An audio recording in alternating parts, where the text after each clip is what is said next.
Hello friends, welcome back to our channel. നമ്മളിന്ന് കാണാൻ പോകുന്നത് ബ്ലഡി ബഗർ എന്ന മൂവിയാണ്. മൂവിയുടെ തുടക്കത്തിൽ തന്നെ കാണിക്കുന്നത് ഒരു കൊച്ചു പയ്യൻ തന്റെ അച്ഛനോട് വിളിച്ചിട്ട് പറയുന്നത് തനിക്ക് ഈ വീട്ടിൽ നിൽക്കാൻ പറ്റില്ല എന്നും ആ സഹോദരങ്ങൾ തന്നോട് വളരെയധികം മോശമായിട്ടാണ് പെരുമാറുന്നതെന്നും നിന്നെ കൂട്ടിക്കൊണ്ടുവരാൻ ഞാൻ നാളെ തന്നെ വരാമെന്ന് അച്ഛൻ കുട്ടിക്ക് വാക്കു കൊടുക്കുന്നു. ആ പയ്യന്റെ ബർത്ത്ഡേ ആയിരുന്നു. ഈ കുട്ടിയുടെ അച്ഛന്റെ സഹോദരന്റെ മക്കളാണ് ഈ 4 പേർ. അവർ 4 പേരും ചേർന്നിട്ട് ബർത്ത്ഡേ ആഘോഷിക്കാനെന്ന് പറഞ്ഞിട്ട് ഈ കുട്ടിയെ ഉപദ്രവിക്കുകയും അതിനിടയിൽ ആ കുട്ടി മരിക്കുകയും ചെയ്യുകയാണ്. അത് അവിടെ നിന്നും വർഷങ്ങൾ മുന്നോട്ട് പോകുന്നു. ട്രാഫിക്കിനിടയിലൂടെ എനിക്ക് കാലുകളില്ല, എന്നെ എന്തെങ്കിലും തന്നെ സഹായിക്കണമെന്ന് പറഞ്ഞിട്ട് എല്ലാവരോടും കാശ് ചോദിച്ച് നടക്കുകയാണ് ആ പിച്ചക്കാരൻ. ഓട്ടോക്കാരനോട് കാശ് ചോദിക്കുമ്പോൾ അയാൾ കൊടുക്കുന്നില്ല. നിങ്ങളെപ്പോലെ 2 കാലം എനിക്ക് ഉണ്ടായിരുന്നെങ്കിൽ ഓട്ടോ ഓടിച്ചെങ്കിലും ഞാൻ ജീവിച്ചേനെന്ന് അവൻ പറയുന്ന കേട്ടപ്പോൾ വിഷമം തോന്നിട്ട് അയാൾ കാശ് കൊടുക്കുന്നു. എന്നിട്ട് അയാൾ ആ പിച്ചക്കാരനെ തന്നെ നോക്കി നിൽക്കുകയായിരുന്നു. അതുവഴി ഒരു ഡെഡ് ബോഡിയും കൊണ്ട് പോകുന്ന സമയത്ത് ഒരുപാട് പേര് ആ കൂട്ടത്തിൽ ഡാൻസ് കളിച്ചു പോകുന്നുണ്ടായിരുന്നു. ഈ പിച്ചക്കാരനാകട്ടെ അവരെ കണ്ടതും 2 കാലിൽ എഴുന്നേറ്റ് നിന്ന് അവരുടെ കൂടെ ഡാൻസ് കളിക്കാൻ തുടങ്ങി. ഇവൻ ലോകം ഉടായിപ്പാന്ന് ആ ഓട്ടോക്കാരന് മനസ്സിലായി. ഈ പിച്ചക്കാരൻ കാല് വെയ്യാന്നും കൈ വെയ്യാന്നും ഒക്കെ പറഞ്ഞിട്ട് ആൾക്കാരെ പറ്റിച്ച് കാശ് വാങ്ങിക്കുന്നത് പതിവായിരുന്നു. അങ്ങനെ കുറെ കഴിയുമ്പോ അവന്റെ അടുത്തേക്ക് ജാക്ക് എന്ന് പറയുന്ന ഒരു പയ്യൻ വരുന്നുണ്ട്.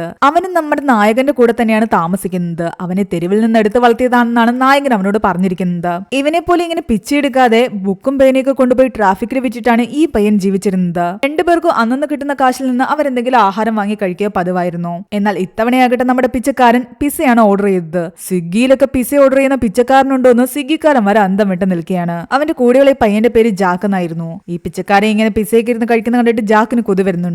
അവനെന്ന് പുളിസാദം വാങ്ങിക്കാനുള്ള കാശ് മാത്രമേ കിട്ടിയിട്ടുണ്ടായിരുന്നുള്ളൂ. അന്നൊരു സിനിമ കാണാൻ ഇവനെയും കൂട്ടിച്ചെന്നെങ്കിലും ഇവന്റെ കയ്യിൽ സിനിമാ ടിക്കറ്റിനുള്ള ഫുൾ കാശില്ലാത്ത കാരണം പിച്ചക്കാരനാകട്ടെ അവനെ തിയേറ്ററിനുള്ളിലേക്ക് കയറ്റുന്നില്ല. ഒരു 10 രൂപ നീ ഇട്, ഞാൻ പിന്നെ തിരിച്ചു തരാമെന്ന് പറഞ്ഞിട്ട് പോലും ആ പിച്ചക്കാരൻ കേൾക്കുന്നില്ല.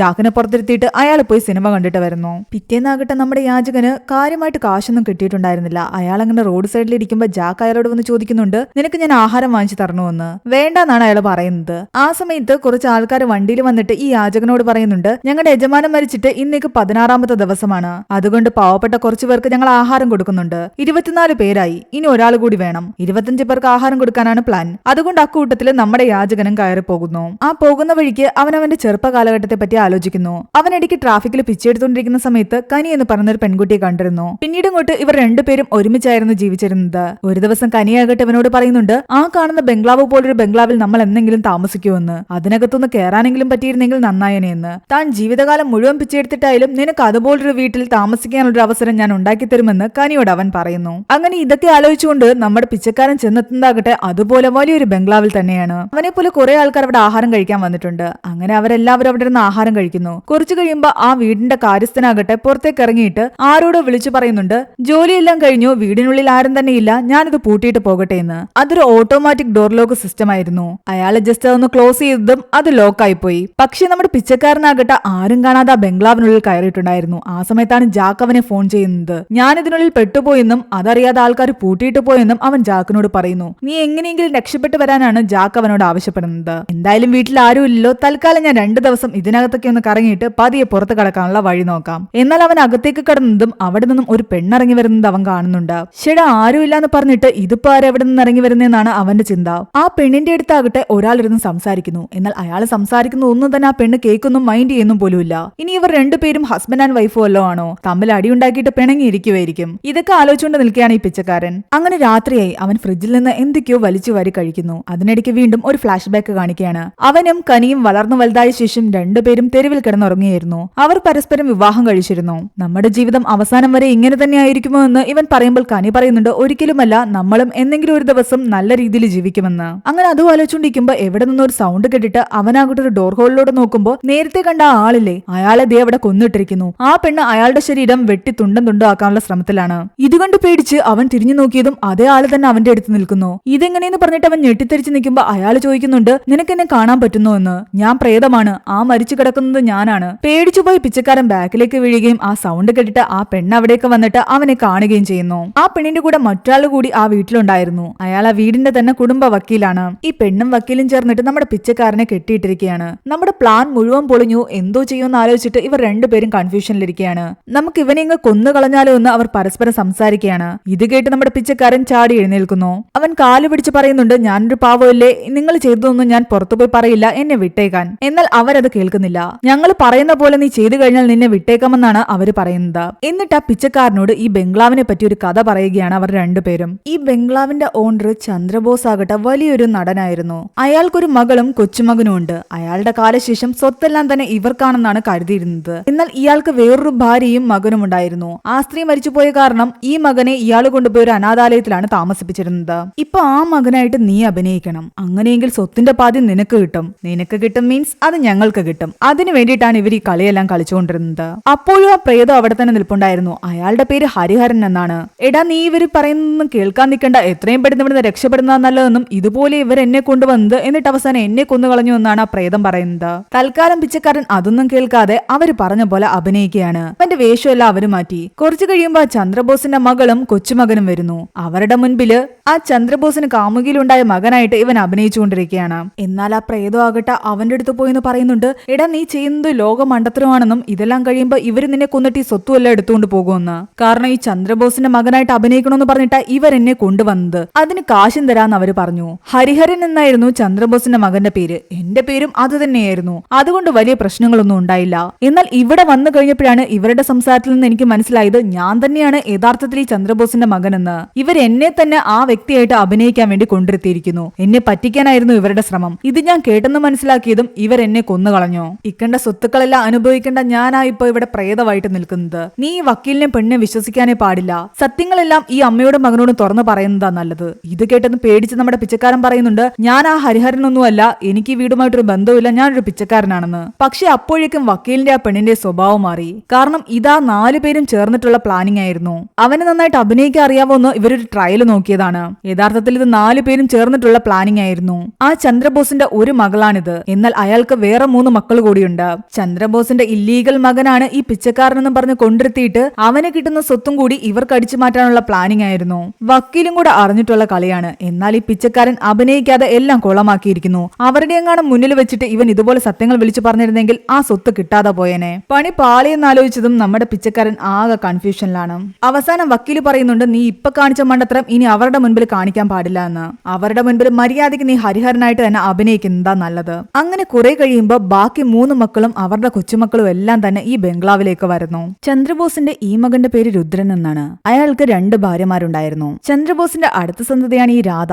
രാധയുടെ മകനാകട്ടെ ചന്ദ്രബോസിനെ പോലെ വലിയ ആക്ടർ ആകണമെന്നായിരുന്നു ആഗ്രഹം. എന്നാൽ എല്ലായിടത്തു നിന്ന് റിജക്ഷൻ കിട്ടി അവനാകട്ടെ താത്തയുടെ അടുത്ത് പോയി ചോദിക്കുമ്പോൾ അവന്റെ താത്ത അവനോട് പറയുന്നുണ്ട്, നീ ഒരു കാര്യം ചെയ്യ്, ഞാൻ എന്റെ ജീവിതത്തിൽ അഭിനയിച്ചു മറന്ന എല്ലാ വേഷങ്ങളും നീ ഉൾക്കൊള്ളുകയും അത് നിന്റെ ലൈഫിൽ റിയൽ ആയിട്ട് ജീവിക്കുകയും വേണം. അന്നു മുതൽ ഈ ചെറുക്കനാകട്ടെ ഓരോരോ മണിക്കൂറിലും ഓരോരോ വേഷത്തിലായിരിക്കും ജീവിക്കുന്നത്. ചിലപ്പോ കൊരങ്ങനായിട്ട്, ചിലപ്പോ പ്രേതമായിട്ട്, ചിലപ്പം വൃദ്ധനായിട്ട്. അടുത്ത മകന്റെ പേര് കുബേരൻ എന്നായിരുന്നു. പിന്നീടുള്ളത് നേരത്തെ കാണിച്ച മന്ദാകിനി എന്ന് പറയുന്ന ഈ സ്ത്രീയും. എല്ലാവരും ചേർന്നിരുന്ന് ആ ചന്ദ്രബോസിന്റെ വിൽപത്രം വായിക്കുന്നു. അതിൽ ഈ 4 കുട്ടികളും പണ്ട് ചെയ്ത ഓരോ തെറ്റുകൾ മറയ്ക്കാൻ വേണ്ടിയിട്ട് അയാൾ ഒരുപാട് കാശ് ചെലവാക്കിയിട്ടുണ്ടായിരുന്നു. അതുകൊണ്ട് തന്നെ ഇപ്പൊ അയാളുടെ കയ്യിൽ ബാക്കിയുള്ള 300 കോടിയിൽ 1 കോടി മാത്രമാണ് ഈ 4 പേർക്കും കൂടി വീതിച്ചു കൊടുക്കുന്നത്. ബാക്കി 299 കോടിയും അയാൾ അനാഥാലയത്തിൽ ഉപേക്ഷിച്ച അയാളുടെ ഹരിഹരൻ എന്ന മകനാണ്. ഇത് കേട്ടതും എല്ലാവരും ഞെട്ടി. നമ്മുടെ പിച്ചക്കാരനെയാണല്ലോ ഇവരെല്ലാവരും ഹരിഹരൻ എന്ന് വിചാരിച്ചിരിക്കുന്നത്. മന്ദാകിനിയും വക്കീലും ചേർന്നിട്ട് ആ 299 കോടിയും അവന് കിട്ടുവാണെങ്കിൽ അത് അടിച്ചു മാറ്റാൻ ഇരിക്കുകയായിരുന്നു. ബാക്കി എല്ലാവരും ചേർന്നൊരു പ്ലാൻ ഇടുന്നു. ഈ പിച്ചക്കാരനെ പുറത്തിരുത്തിയ ശേഷം അവരെല്ലാരും കൂടി ചർച്ച ചെയ്യുകയാണ്. വക്കീലിനോട് ബാക്കി മക്കളെല്ലാം പറയുന്നുണ്ട്, ഞങ്ങൾ 4 പേർക്കും അല്ലാതെ വേറൊരുത്തനും സ്വത്ത് കൊടുക്കാൻ ഞങ്ങൾ സമ്മതിക്കില്ല.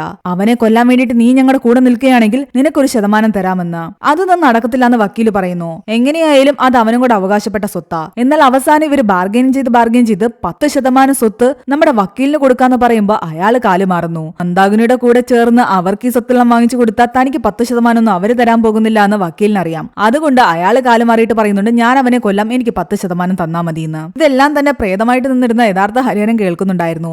അവൻ പോയി പിച്ചക്കാരനോട് പറയുന്നുണ്ട്, അകത്ത് ഇങ്ങനെയൊക്കെ നടക്കുന്നത്, അവര് നിന്നെ എന്തായാലും കൊല്ലുമെന്ന്. നമ്മുടെ പിച്ചക്കാരൻ രക്ഷപ്പെടുന്നതിന് മുമ്പ് തന്നെ വക്കീല് വന്ന് അവന്റെ കഴുത്ത് ഞെരിച്ച് കൊല്ലാൻ ശ്രമിക്കുകയാണ്. ഒരു വിധത്തിൽ അയാളുടെ തലക്കടിച്ചിട്ട് അവൻ അവിടെ നിന്ന് ഓടി രക്ഷപ്പെടുന്നു. ഒടുവിൽ അവരെല്ലാം കൂടി ഒരു തീരുമാനം എടുക്കുന്നു. അവനെ ആര് കൊല്ലുന്നോ അവർക്ക് 15% കൊടുക്കുമെന്ന്. പിന്നെ എല്ലാവരും അവനെ കൊല്ലാനുള്ള ഓട്ടത്തിലായിരുന്നു. പാവം നമ്മുടെ പിച്ചക്കാരൻ എന്ത് ചെയ്യാനാ, അവനോട്ട് പറയാനും വയ്യ ഞാനല്ല യഥാർത്ഥ ഹരിഹരൻ എന്ന്. ഒടുവിൽ അവിടുന്ന് രക്ഷപ്പെടാൻ വേണ്ടിയിട്ട് നമ്മുടെ പ്രേതവും പിച്ചക്കാരനും കൂടെ ഓടിയെത്തുന്നതാകട്ടെ അവരുടെ കൂട്ടത്തിലുള്ള ഒരു പെൺകുട്ടിയുടെ അടുത്തേക്കായിരുന്നു. ആ പെൺകുട്ടിയാകട്ടെ ഈ സ്വത്തിന് വേണ്ടിയിട്ട് ഒന്നും തന്നെ തർക്കിക്കാൻ പോയില്ല. അവൾ അവളുടെ കാര്യം നോക്കി ഒരിടത്ത് ബുക്കും വായിച്ചിരിപ്പാണ്. മറ്റുള്ളവരെ പോലെ അവൾക്ക് സ്വത്തിനോട് ഒട്ടും താല്പര്യമില്ലായിരുന്നു. നമ്മുടെ പിച്ചക്കാരനെ കണ്ട് അവന്റെ അവസ്ഥ മനസ്സിലാക്കിയതും അവളാകട്ടെ അവനെ സഹായിക്കാമെന്ന് പറയുന്നു. താൻ തന്റെ ജീവിതത്തിൽ അറിയാതൊരു തെറ്റ് ചെയ്തിട്ടുണ്ടെന്നും ആ തെറ്റിന് പകരമായിട്ട് എനിക്ക് എന്തെങ്കിലും നല്ല കാര്യം ചെയ്യണമെന്നാണ് അവള് പറയുന്നത്. അതുപോലെ നീയും എന്തെങ്കിലും തെറ്റ് ചെയ്തിട്ടുണ്ടാവും, അതുകൊണ്ടാണ് നിനക്ക് ഇങ്ങനെയൊക്കെ അനുഭവിക്കേണ്ടി വരുന്നത്. ഇത് കേട്ട് പിച്ചക്കാരൻ പറയുന്നുണ്ട്, ഞാനും അങ്ങനെ ഒരു തെറ്റ് ചെയ്തിട്ടുണ്ട്, അതുകൊണ്ടായിരിക്കാം ഇതൊക്കെ സംഭവിക്കുന്നത്. എന്നാൽ ഇവിടെ നിന്ന് രക്ഷപ്പെടുന്നത് അത്ര എളുപ്പമല്ല. പുറത്താകട്ടെ 4 നായ്ക്കളെ അവർ തുറന്നു വിട്ടിട്ടുണ്ട്.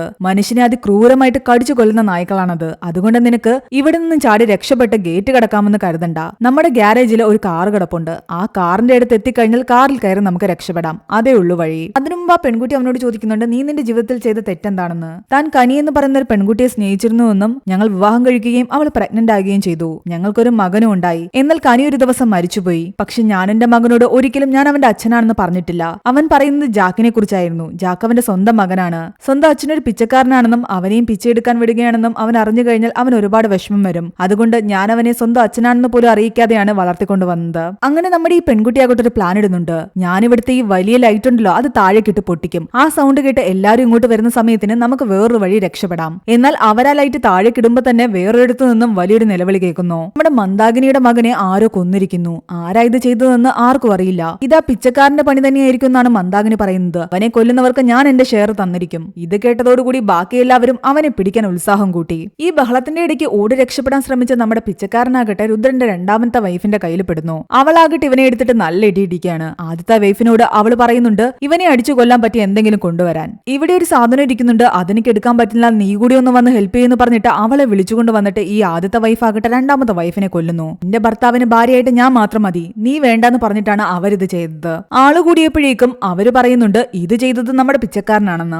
അതോടുകൂടി അവനോടുള്ള ദേഷ്യം എല്ലാവർക്കും കൂടി. ആ നേരം കൊണ്ട് നമ്മുടെ പെൺകുട്ടിയാകട്ടെ അവനെയും പിടിച്ചുകൊണ്ട് നേരെ കാറിന്റെ അടുത്തെത്തി. ആ കാറ് കണ്ടതും അവൻ ആകെ ഷോക്കായിട്ട് നിൽക്കുകയാണ്. അവൻ പെട്ടെന്ന് ആ പെൺകുട്ടിയോട് ചോദിക്കുന്നുണ്ട്, നിങ്ങൾ നിങ്ങളുടെ ലൈഫിൽ ഒരു തെറ്റ് ചെയ്തില്ലേ, അതെന്താണെന്ന് ഇപ്പൊ പറഞ്ഞേ പറ്റുമെന്ന്. അതിനെ പറ്റിയ സമയം ഇതല്ലാന്ന് പറഞ്ഞിട്ടും അവൻ നിർബന്ധിക്കുന്നു. അവൾ അവസാനം തുറന്നു പറയുന്നുണ്ട്, ഞാൻ ഒരു ദിവസം അറിയാതെ റോഡിൽ കിടന്ന ഒരു സ്ത്രീയുടെ ശരീരത്തിലേക്ക് വണ്ടി കയറ്റിയെന്ന്. ഇത് കേട്ടതോടെ നമ്മുടെ പിച്ചക്കാരൻ ആകെ ഞെട്ടിത്തെറിച്ച് നിൽക്കുകയാണ്. നിങ്ങൾ കൊന്നത് എന്റെ കനിയാണ്. ശരിക്കും അന്ന് രാത്രി കാറ് നിയന്ത്രണം തെറ്റി കനിയുടെ ദേഹത്തോടെ കയറി ഇറങ്ങുകയായിരുന്നു. അവളെ രക്ഷിക്കാൻ ചാൻസ് ഉണ്ടായിരുന്നു. ഈ പെൺകുട്ടി രക്ഷിക്കാൻ വേണ്ടി ചാടി ഇറങ്ങാൻ തുടങ്ങിയതും ഇവളുടെ കസിൻസ് ആണ് അതിന് സമ്മതിക്കാതെ അവിടെ നിന്നും വണ്ടി എടുത്തുകൊണ്ട് പോയത്. നിങ്ങൾ അന്ന് ആംബുലൻസ് വിളിച്ച് അവളെ രക്ഷിച്ചിരുന്നെങ്കിൽ അവളുടെ കയ്യോ കാലോ പോയാലും പ്രശ്നമില്ല, അവളിന്റെ കൂടെ ഉണ്ടായിരുന്നേനെ. എന്റെ മകന് അവന്റെ അമ്മയെ നഷ്ടപ്പെടില്ലായിരുന്നു. അവൾ എല്ലാത്തിനും ഇവനോട് ക്ഷമ ചോദിക്കുന്നു. ഞാൻ പരമാവധി ഇറങ്ങി രക്ഷിക്കാൻ നോക്കിയതാ, അവരാരും അതിനെന്നെ അനുവദിച്ചില്ല. ഇന്നും ഞാൻ അതിൽ ഒരുപാട് പശ്ചാത്തപിക്കുന്നുണ്ട്. ആ കാറ് കണ്ടതുകൊണ്ടാണ് അവനിതെല്ലാം മനസ്സിലായത്. താൻ ഈ ബംഗ്ലാവിൽ വെറുതെ വന്നതല്ല, ദൈവമായിട്ട് എന്നെ ഇവിടെ കൊണ്ടുവന്നതാ. ഈ ആൾക്കാരോടെല്ലാം ഞാൻ പകരം വീട്ടും. അപ്പോഴേക്കും അവരെല്ലാം ചേർന്നിട്ട് അവനെ കൊല്ലാൻ അവിടെ വന്നിട്ടുണ്ടായിരുന്നു.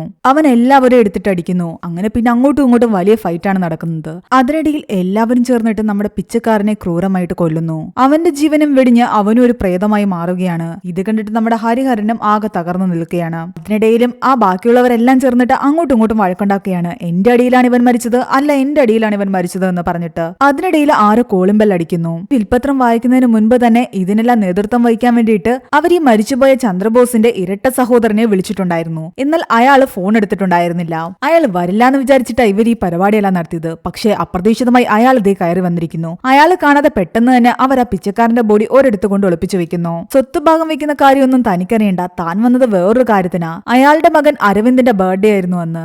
അവന്റെ ബർത്ത്ഡേ എല്ലാവരും ചേർന്ന് ആഘോഷിക്കണം. അയാൾ മുകളിലെ റൂമിലേക്ക് കൊണ്ടുപോയി ആ ബർത്ത്ഡേ കേക്ക് അവിടെ വെച്ചിട്ട് ഹാപ്പി ബർത്ത്ഡേ അരവിന്ദ് എന്ന് പറയുന്നു. എന്നാൽ അവിടെ ആരും തന്നെ ഉണ്ടായിരുന്നില്ല. ഇവിടെയാണ് ഒരു ട്വിസ്റ്റ്. ഈ മൂവിയുടെ തുടക്കത്തിൽ ഒരു പയ്യനെ അവന്റെ ബർത്ത്ഡേയുടെ അന്ന് 4 കുട്ടികളും ചേർന്നിട്ട് കൊല്ലുന്നത് കാണിച്ചില്ലേ, അത് ഇയാളുടെ മകനെയായിരുന്നു. അതായത് സ്വന്തം അച്ഛന്റെ സഹോദരന്റെ മകനെയാണ് ഈ 4 പേരും ചേർന്നിട്ട് ക്രൂരമായിട്ട് കൊന്നത്. നിങ്ങളുടെ ആഘോഷത്തിന്റെ ഇടയ്ക്ക് പറ്റിയ കയ്യബദ്ധമാണെന്നാണ് നിങ്ങൾ പറഞ്ഞത്. എന്തായാലും എനിക്ക് എന്റെ മകനെ നഷ്ടപ്പെട്ടു, ബാ എല്ലാവർക്കും പോകാമെന്ന് പറഞ്ഞിട്ട് അയാൾ താഴേക്ക് ഇറങ്ങി പോകുന്നു. എന്നാൽ അയാൾ വീട് വിട്ടു പോകാതെ അവരെല്ലാം ഞെട്ടിച്ചുകൊണ്ട് അവിടെയുള്ള കസേരയിൽ ഇരുന്നു കൊണ്ട് ചില കാര്യങ്ങൾ പറയുന്നു. നിങ്ങൾ ഈ വീട്ടിൽ നടത്തിക്കൂട്ടിയ കാര്യങ്ങളെല്ലാം തന്നെ ഞാൻ കണ്ടിരുന്നു. ഇവിടെ എല്ലാം തന്നെ ഞാൻ രഹസ്യമായിട്ട് ക്യാമറ വെച്ചിട്ടുണ്ട്. സ്വത്തിന് വേണ്ടി നിങ്ങൾ അടിയുണ്ടാക്കുമെന്ന് എനിക്കറിയാം, പക്ഷെ അതിനു വേണ്ടിയിട്ട് ഒരാളെ കൊല്ലാനൊക്കെ തുനിയെന്ന് ഞാൻ ഒരിക്കലും വിചാരിച്ചില്ല.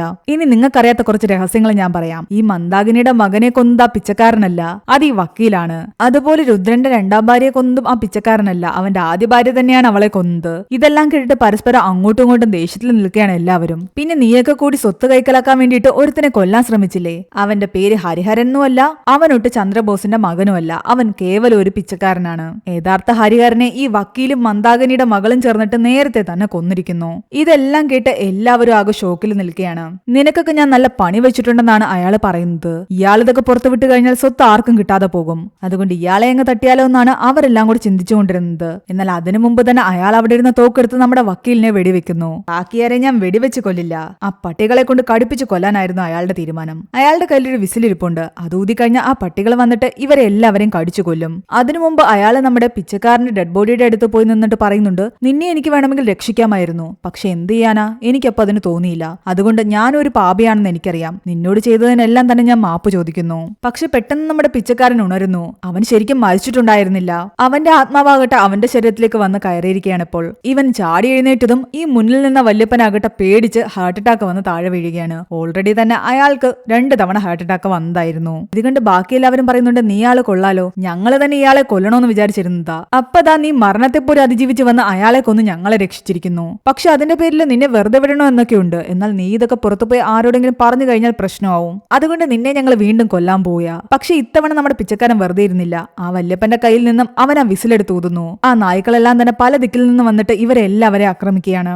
ആ നേരം കൊണ്ട് ആ പെൺകുട്ടിയുടെ കൂടെ നമ്മുടെ പിച്ചക്കാരൻ അവിടെ നിന്നും കാറിൽ കയറി രക്ഷപ്പെട്ടു. പിന്നീട് കാണിക്കുന്നത് അവൻ പിച്ചയെടുക്കുന്ന പണിയെല്ലാം നിർത്തിയിട്ട് എവിടെയോ സെക്യൂരിറ്റി ആയിട്ട് ജോലിക്ക് കയറിയിരിക്കുന്നു. അവൻ തന്റെ മകനായ ജാക്കിനോട് എല്ലാ സത്യങ്ങളും തുറന്നു പറയുന്നു. ഞാൻ തന്നെയാണ് നിന്റെ അച്ഛനെന്നും ഇത് നിന്റെ അമ്മയാണെന്നും ഇനി ഒരിക്കലും നീ അനാഥനല്ല, നിനക്ക് ഞാനും എനിക്ക് നീയുമുണ്ട്. നിന്റെ പിറന്നാളാണെന്ന് പറഞ്ഞിട്ട് നീ ആഘോഷിക്കുന്ന ഈ ദിവസം യഥാർത്ഥത്തിൽ ശരിക്കും നിന്റെ പിറന്നാൾ തന്നെയാണ്. ഇതെല്ലാം കേട്ട് അതിശയത്തോടെ ജാക്ക് അവനോട് ശരിക്കും നിങ്ങളുടെ പേരെന്താണെന്ന് ചോദിക്കുന്നു. അവിടെയാണ് ഈ മൂവി അവസാനിക്കുന്നത്. ഈ മൂവിയിലുടനീളം ഈ പിച്ചക്കാരന്റെ പേര് പറയുന്നില്ല.